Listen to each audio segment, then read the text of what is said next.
Welcome to Megapath Presents. I'm Ronnie Hayes, and today let's talk The Walking Dead Q&A number 112. If you're new here and you want to participate, you can find the rules down in that video description, but I want to jump right into this with Ethan C. Between the comic and show, they do parallel. Which do I prefer, and what are my thoughts on the differences between the two?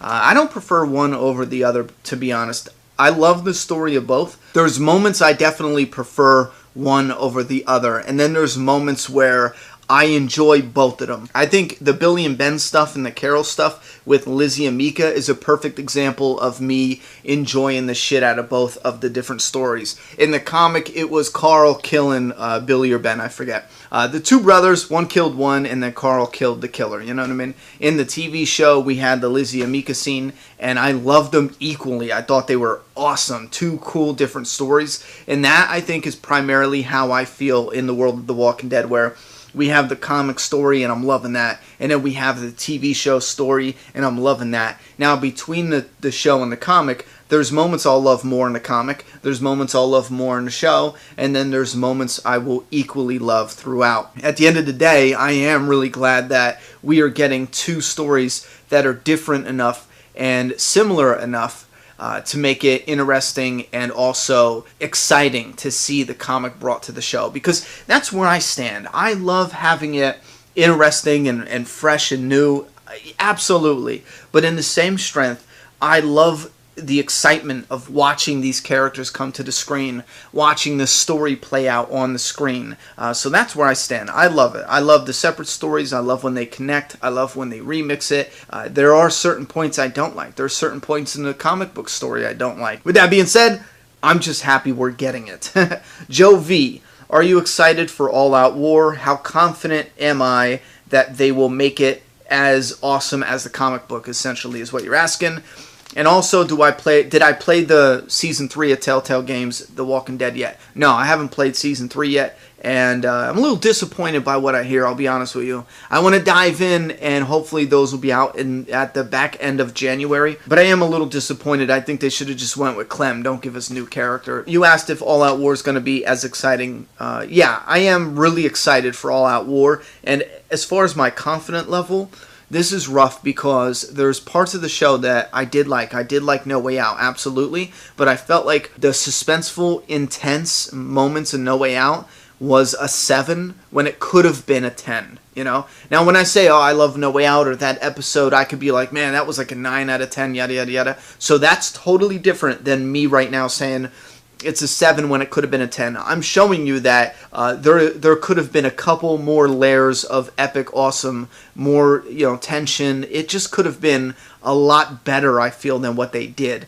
And overall, not just that one episode or not just the finale and the premiere, I mean the whole setup. There's little spots here and there I really feel like they could have racked up that tension and really had us on the edge of our seats for a lot of it instead of just hit moments here and there. So my confidence level, because of that alone, is a 50-50 right now. I really feel like they might bring us something, but if I can be honest a moment, I feel like they're going to give us a 7 out of 10, and I feel like they have the potential there to give us, you know, the 9 out of 10, to give us something that is more intense, more suspenseful, more meaningful, more action-packed, more impactful. Yeah, I can't really place my finger on it because it's such a general thing, and I feel like there's so many different things going on that make it, you know, not as suspenseful and takes away some of the tension as opposed to something else they could have done, you know. So, moving on, we got Linda G. Carol. And you asked what's up with her. Will All Out War snap Carol back into being the badass? Yeah, you know what? No, I don't think they can go that route, honestly, because they've been developing Carol having this problem for so long now, and it's such an important part in the story. Having her go, oh, Negan killed Glenn and Abraham? Nah, get my guns, you know, give me armor, you know, give me a car with spikes on it. I'm going to kick ass. Give me the sniper rifle, or I should have said the sniper rifle in the poncho, the Terminus Terminator. I don't see them doing that with her because she's changing. To stop that now, it would all be filler. It would all be filler, and that's such a damn shame. They need to do something with her that's going to connect to the story that they've been doing. Now, she could be a badass still, but in a different way. Instead of just being like, okay, you know, kill, kill, kill, kill, kill, they might do something slightly different with her. That's something, I'll be honest, I'm more interested in seeing that than I am with her just being like, no, you know, fuck this, I'm gonna kill again. You know what I mean? Mason G. Eugene's storyline in 7B, how will it play out, and any significance to his story being pushed forward? I don't think there's any significance at all. You have Eugene taken in the comic, he's taken in the show. It doesn't matter when. You know what the key is, the most important point?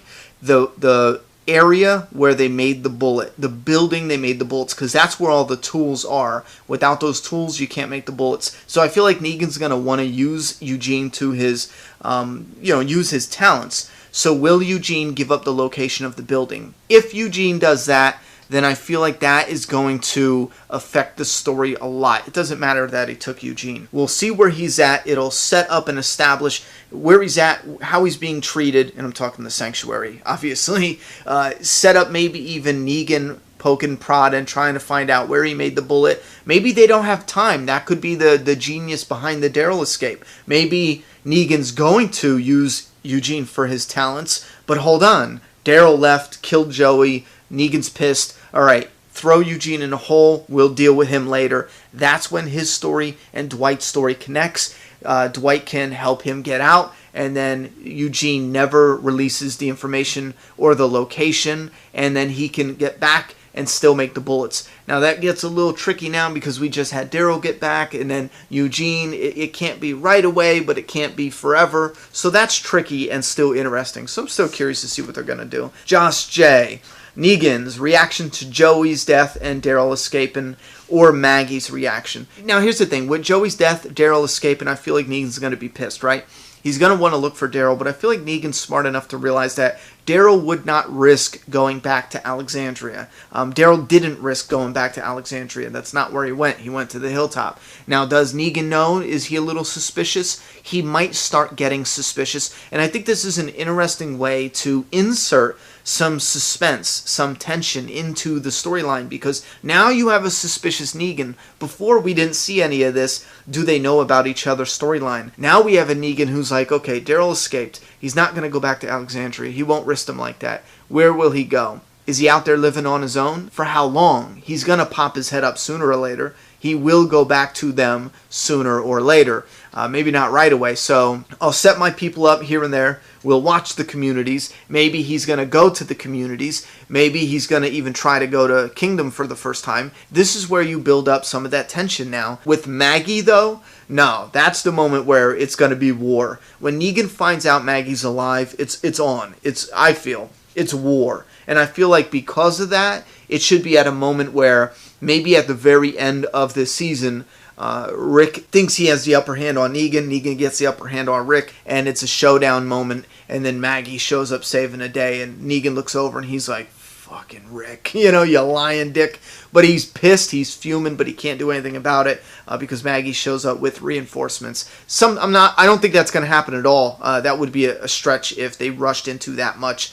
Absolutely. But I feel like something like that should be the moment where Negan finds out Maggie is not dead. Back to Lewis. Holly's death and remix. For those who just watched the TV show, they did this already exactly in Fear the Walking Dead, where they did the boat switcheroo. So I think because of that, they might honestly just skip it. And you did ask what leads up to that and yada yada yada. I do believe that most likely should be the beginning of the war. Like a couple battles rage on, and then Negan's like, you know what, Rick, this is stupid, this is dumb. You know, Negan and Rick have an altercation, and then Negan's confronted to start the war. After that, the second altercation after the official war, Negan's like, Rick, this is dumb, this is dumb. Here, I'm reasonable, let's discuss this. You know, you don't want to be controlled by me, fine, but let's chat it out.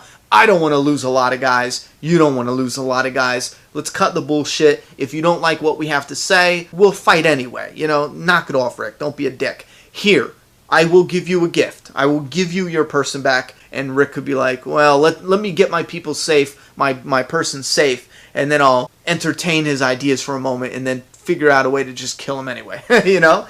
So then they bring in the person, and that's how I think, or I feel that's the vibe of the scene. They might definitely remix it or skip it, though, because Fear the Walking Dead went ahead and did it already. Billy McLeish, one or more big deaths in 7B, question mark. This is difficult. We don't need it.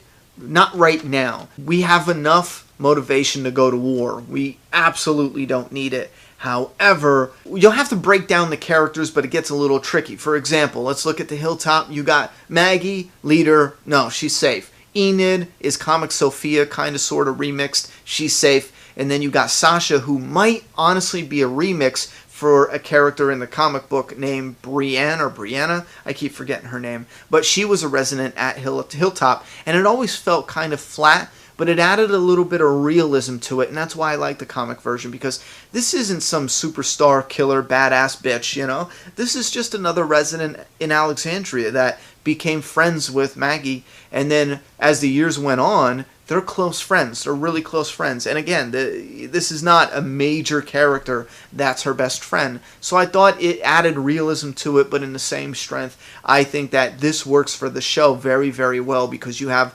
characters who know each other, who have a history together. With that being said, they might utilize Sasha being taken out to push Maggie's story forward, or to push some kind of story forward. I get nervous because of that casting, but in the same strength, I'm like, man, I want her and this trio to continue.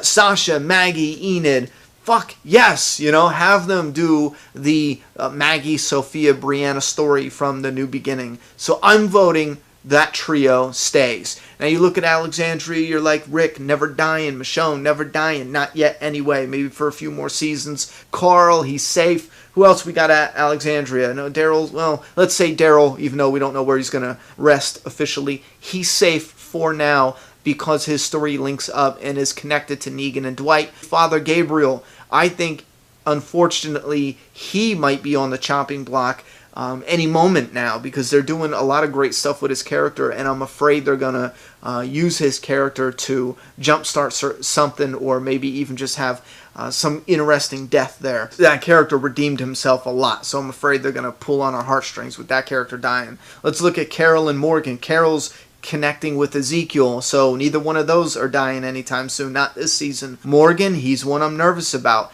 Yes, once Morgan makes the connection with Rick and Ezekiel and all that, his storyline's probably like, what next, you know? So I feel like once they make that connection, I'm nervous for Morgan. So if they do that early on in the first half of season 7, yeah, I'm nervous for Morgan. I'm nervous for Sasha. Daryl, once they make the connection with Dwight and Negan, okay, I'm nervous for Daryl now. And I know I'm forgetting a bunch of characters, but I will have to look back and see and maybe do a prediction video on it. But it all depends on what they're doing with the overall story, with the characters. And I feel like at this point in time, I don't know about 2. We might get 1. I feel like because it's ending a season, we are unfortunately going to get a death. You know, we have to.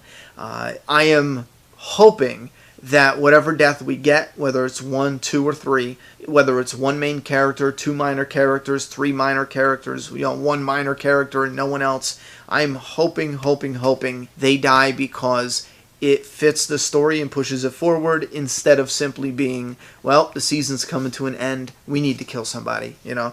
With that being said, I would love to hear your thoughts and opinions down below on that. Remember, predictions only, no spoilers, and if you don't want to know any spoilers whatsoever, avoid comment sections the best you can. Leave a comment, give your thoughts and opinions, but just don't go snooping around. That's the best thing for you, because I have a sneaking suspicion that everything from now until the end of the season is spoiled. Alright, Al D. Will they escalate things and bring the war on quicker? How will Morgan and Carol react to the deaths? I don't think they will escalate things to bring the war quicker. No, I don't think that. I think everything's going to have a nice pace, a proper pace. Now, as far as Morgan and Carol, Carol is the wild card. I honestly don't know.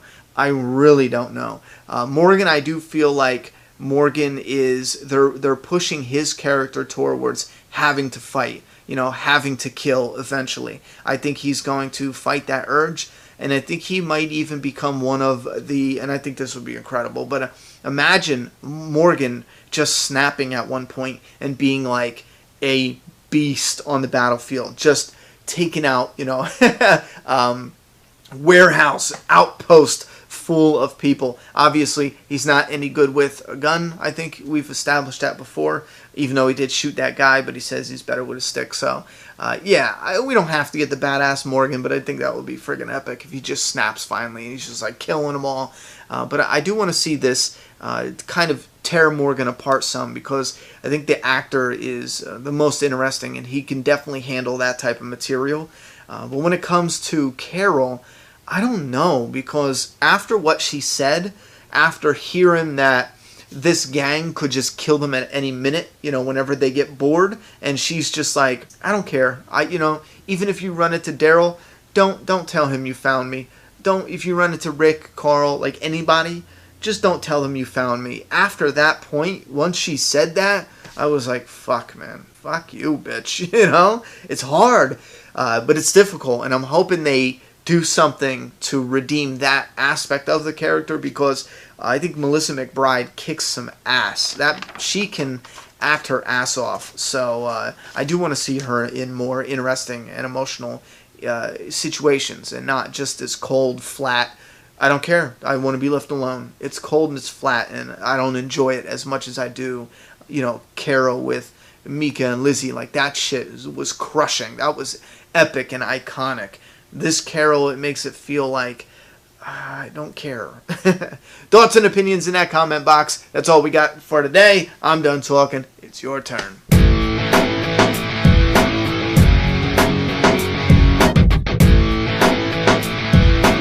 Subscribe now.